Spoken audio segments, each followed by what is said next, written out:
Qualifier বা সেমিফাইনালের মতো গুরুত্বপূর্ণ ম্যাচে জাফনা কিংসের জার্সিতে এটা কি খেলা দেখালেন তাওহিদ হৃদয়।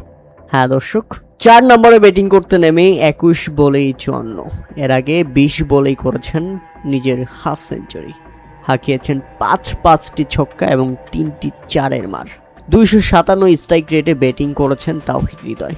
তাদের গ্যালারিতে দর্শক সমর্থকদের যেমন হাততালি ছিল, তেমনি তাওহিদ হৃদয়ের প্রশংসাই পঞ্চমুখ ছিল ধারাভাষ্য কক্ষ পর্যন্ত। রীতিমতো মাথা নষ্ট ব্যাটিং দেখালেন তাওহিদ হৃদয়। এবারের লঙ্কান প্রিমিয়ার লিগে তাওহিদ হৃদয়ের ব্যাটিং ঝলক যেন থামছেই না।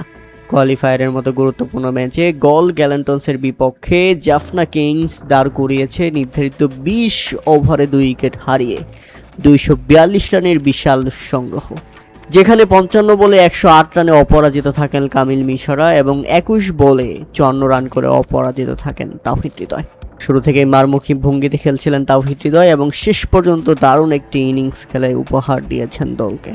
এদিন ব্যাটিং করতে নামতে পারেননি সাকিব আল হাসান, কেননা দলটির কোনো উইকেটই পড়েনি। তবে আশা করি বল হাতে দারুণ চমক দেখাবেন সাকিব আল হাসান। প্রিয় দর্শক, তাওহিদ হৃদয়ের ব্যাটিং আপনারা কেমন উপভোগ করলেন তা অবশ্যই আমাদের কমেন্ট করে জানাবেন।